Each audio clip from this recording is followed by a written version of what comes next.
Hello everyone, I'm Junyang Gao. Today, I will present our work on durable top K queries on temporal data. Many domains naturally produce temporal data, such as financial markets, sports statistics, scientific monitoring process. All this data contain a wealth of historical information. Here is an example of the stock market, showing the daily closing price of three major airlines, Delta, United, and American Airlines. Well, as can be seen, such data tends to be very noisy and often shows transient patterns. So for example, if we care about the top 1 ranked companies, back in 2013, American Airlines is the number 1. But a few years later, we can see that United come to the top. So here we only show the 3 companies. Imagine here we plot all airline company stock, and maybe we ask for top 5 or top 10 companies over the time, and there will be more frequent changes according to different time instances. So when using this temporal data to make decisions, we should avoid jumping to conclusions just use a query result from one particular timestamp. It's better also look into its history. So consider this example. Given the time interval T1 and T2, let's count for how long during this time interval an object can remain the top 1. So for example, well, from 2013 to 2016, maybe 80% of the time, United Airlines is on top, while only 20% of the time for American Airlines. We call the fractions of time as the durability, or the top K durability. And intuitively, during a time period, an object has a longer durability being on the top K will be more interesting or more consistent over time. So in this case, we are more confident about United Airlines' performance during this time period. Using the notion of durability, we can ask a query like, find stocks that were among the top 20 at just closing price for at least 80% of the trading days from 2013 to 2016. And this will return some high quality objects with some consistency over time. And this is an example of what we'll call a durable top K query. And more formally, let's define a temporal database with n objects. And we have a ranking function I of t denoting the rank of object I at time t. Next, we define a top K durability function for each object given the time interval t1 and t2 as a fraction of the time that the object is a top K. And finally, a durable top K query would return a set of objects whose durability during a time window I is at least tau. User can choose the value of K and time window I and the durability threshold tau and to try different queries and get more insights from the data. And so our mission is to answer durable top K queries on large temporal data set efficiently both in time and in space. And we tackle the problem in 2 steps. And first, we consider the simple case that K is fixed in the query. If we fix the K in the query, a simple and straightforward technique to answer durable top K queries is prefix sums.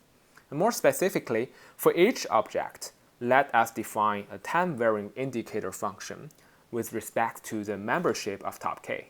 If at time t, this object is in the top K, the value is 1, otherwise 0. We compute a prefix sum for this indicator function. Then, in constant time, we can have the durability of this object for the top K during any time interval.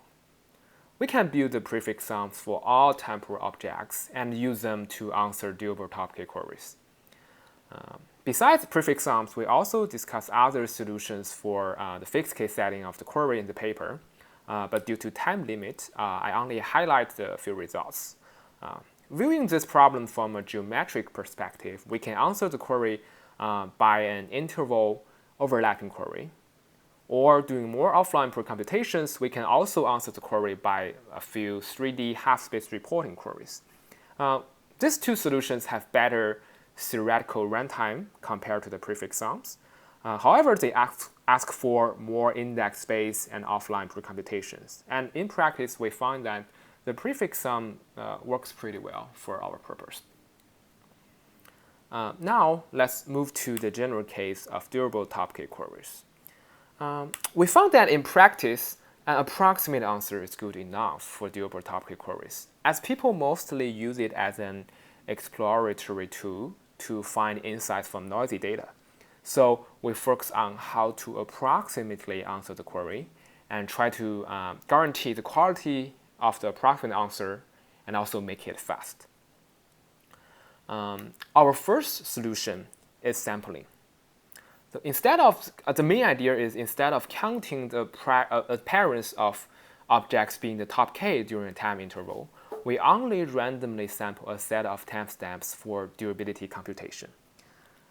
We also show that with sufficient samples, we can bound the approximation with a probabilistic guarantee. And our second solution is index-based approximation. Recall that for the fixed case setting, we introduced the prefix sum. We can extend it to the variable case setting by building prefix sums for each object and for each possible value of k. To visualize this idea, imagine that we have a matrix where the columns are the value of k and the rows are temporal objects. Each cell in the matrix represents a prefix sum vector for an object and a specific k value. If we materialize the entire matrix of prefix sums, we can answer the durable top-K queries exactly. Fortunately, we do not need the entire matrix to produce approximate answers. We claim that by carefully selecting a small set of prefix sums, we can answer the query with fast query time, low index space, and approximate answers with high quality. Well, in the next few slides, I will introduce different solutions on how to make the right selection. Let's first start with a simple strategy called data oblivious selection, or DOS. It's a good example demonstrating the basic paradigm of index-based approximation. The first step is selection. DOS selects columns in the prefix sum matrix, meaning that we materialize the prefix sums for all objects for some selected values. The cells marked in black, the column marked in black, showing that we are indexed this prefix sums. And for example, note that we make the selection data obviously. For example, uniform randomly choose certain values of k or just make it a geometric series. Then the second step is mapping. If a query asks for a durable top-K query on a k value that we do not choose, then DOS will map k to the nearest index column k prime. The last step is just to use the index to answer the durable top-K prime query and use that as an approximate answer to the original query. Well, this is a very simple strategy, but how to make the selection and mapping more intelligent? We propose a data-driven solution to the problem. We formulate it as an approximation problem, and the objective is to find a selection and a mapping strategy to minimize expected error over a given query workload on durable top-K queries. The query workload is represented as the value distributions over the query parameters k, time interval I, and durable threshold tau. The expected errors are computed as the symmetric differences between the approximate answers and the actual answers. The constraint is that the index space of our selections should not be greater than a user-specified threshold. So the user has the ability to control how much index space they want to use. At first glance, it seems hard to tackle this problem, especially the symmetric differences part.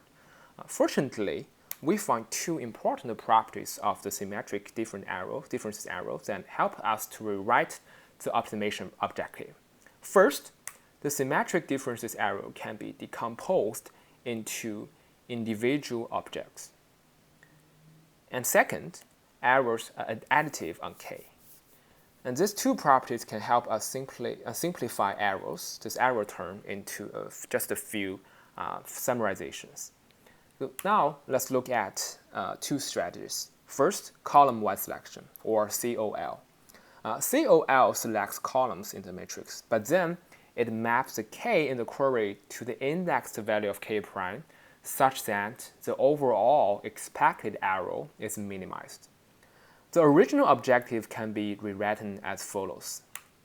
As shown here, the error is now accumulated over all subjects by mapping the value K to the K prime. So it's a uniform mapping function because we map all the objects to the same value of K, and we summarize that the errors could happen during this mapping function. We show that this problem has a suboptimal structure and can be solved by running a dynamic program. Here is a simple plot showing the structure of the answer of the column-wise selection. Next, let's see a better strategy called cell-wise selection, or CEL. Compared to the column-wise selection, CEL has more freedom to choose the best prefix sums for each individual object since it selects cells in the matrix. And the mapping function is also individual. And the K values, as shown in this figure, the K values in the query will be mapped to different K prime according to the selection on different objects. And overall, we still try to minimize expected error. By doing this, the objective function can be further rewritten as follows. Well, in this way, now the errors are accumulated over all objects by mapping K to the individual best choice of K prime. And we can see here the error function is just individual by mapping the K to the best choice of K prime of that object. We show that this problem is NP hard. However, we further show that the objective function is monotone on submodular. So we solve it approximately by a variant of grading algorithm that provides a 1 minus 1 over E approximation guarantee. Next, we highlight a few experiment results to demonstrate the efficiency and effectiveness of approximate solution. We first compared answer quality. We choose 3 real-life time series datasets, the stock markets, Billboard ranking lists, and the daily temperature dataset, and also a large synthetic dataset with millions of objects and thousands of timestamps. We vary the index budget in the x-axis and compare the quality of approximate answers using F1 measure in the y-axis. And a perfect F1 score of 1 indicates that the approximate answer is equal to the ground truth answer. So the higher the score, F1 score, the better the approximate answers. We use the same query workload for all these 4 set of experiments, and we generate 1,000 random queries for each solutions. F1 scores are reported as an average with standard deviation. As can be seen in all these force plots, as more index space is allowed, all 3 strategies, the CEL, the green line, COL, the red line, and DOS, the blue line, they all can do better. But the cell-wise selection always gave us the best result. You can see the green line is always on top. Providing this consistently high-quality approximate answers. Even under very low index space budget, where other solutions fail to give reasonable approximate results, cell-wise solution still gives high-quality answers with F1 score more than 0.9. Then on query time, cell-wise solution runs fast. We test its efficiency on the large synthetic dataset and vary the query workloads. To be fair, we force approximate solution to achieve F1 score at least 0.97 because all other baselines we're comparing to, they are exact solutions to DurableTopKQuery queries.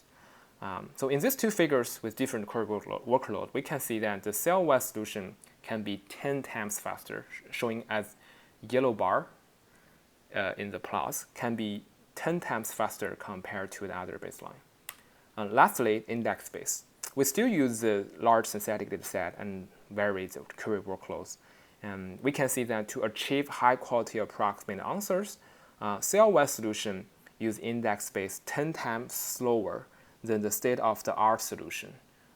But the state-of solution is shown as a green bar in the plot, and the yellow bar is our cell-wide selection. Again, the solution we compare to is exact solutions, and our cell-wide is approximate solution. Then we force this to be to give approximate answers at least 0.97. But you can see that in this case, cell-wide solution are 10 times smaller compared to the state-of-the-art solution. Lastly, let me briefly conclude my talk today. So in this paper, we studied the problem of finding durable top K objects in large temporal data sets. We considered both cases on fixed K and variable K, and proposed a comprehensive suite of techniques on these two settings with different solutions and techniques. And our best approximate solution, cell-wide selection, achieves high-quality approximation, fast query time, and low index space all at once.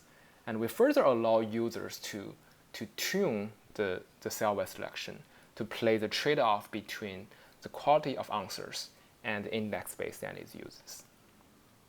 Thanks.